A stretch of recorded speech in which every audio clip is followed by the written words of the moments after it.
number 26, 5 amperes.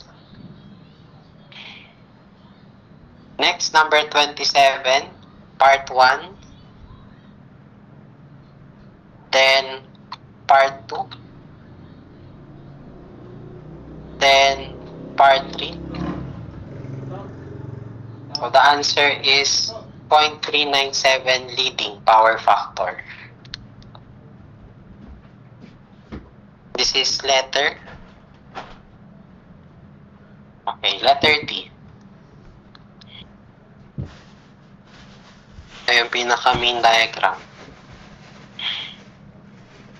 Okay, next tayo. Number 28.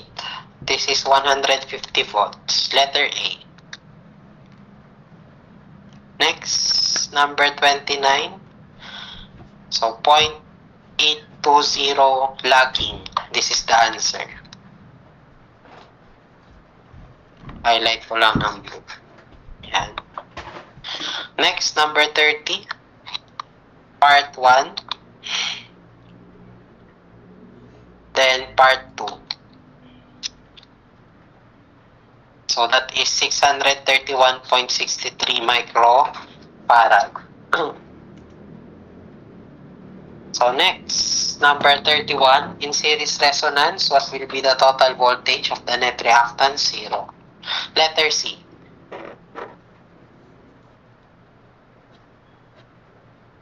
Next, 32. RMS voltage ng 440 peak to peak triangular wave. So, this is 126.94. Okay, so ito yung solution niya. May picture na lang. Next, 33. Okay, this is negative. Okay, kapag load is inductive, your current angle will be negative for inductive. Okay, positive kapag leading or capacitive. Okay. Next, number 34. Boy. Part 1. Next, part 2.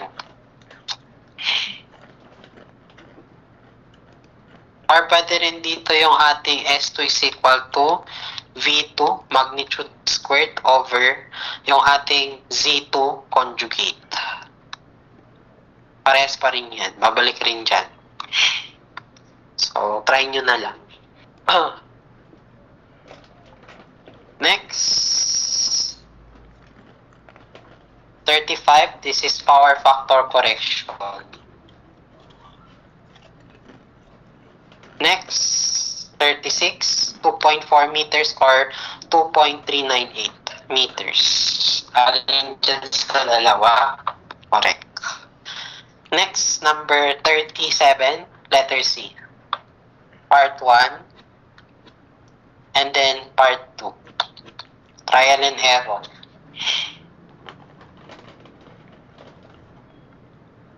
Next, number 38.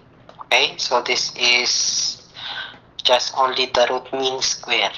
Okay, so 25.68. Next, 39, part 1. Okay, letter C yung sagot dito, no? Cut. Then, part 2. So, ang sagot, ito, letter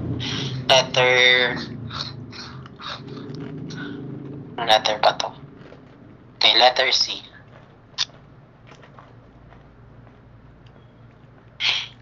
Next, number 40, amplitude of 100 average half-wave rectified wave. Yan, mag-multiply ka lang ng pi. 314.16 amperes. This is the answer. Next, number 41.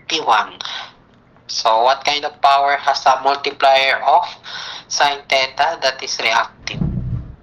From your Q equal to EI sine theta. Okay. Next, 42. Bonus. So, walang sagot dito. Iba siguro yung nakopya na choices. So, dapat ang sagot dito, 3.73. Next, number 43. This is an open circuit. Okay, paki-correct lang ito, no? So, this is XL. Kapag tumaas yung frequency and so on with your XL, kapag naging infinite na yan, open circuit. Okay, next, number 44, letter A, part 1, part 2, then part 3. Next, number 45, apple. Next, number 46. Okay, this is letter B. Okay? So, kung anong nauna, siyang isasagot. Okay, letter B po.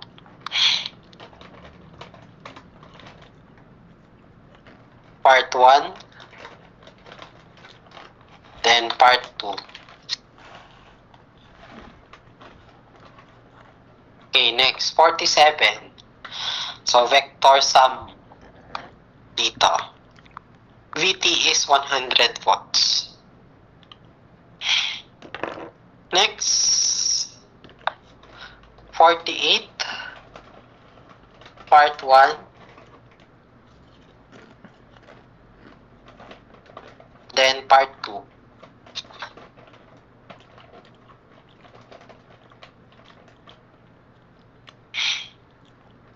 So, ang answer dito ay, ayan. So, 557.1 kVA. Or, pwede rin to. 557.1 kVA bar angle, 25.314. Alin man dyan sa dalawa. That's correct. Okay, next, number 49.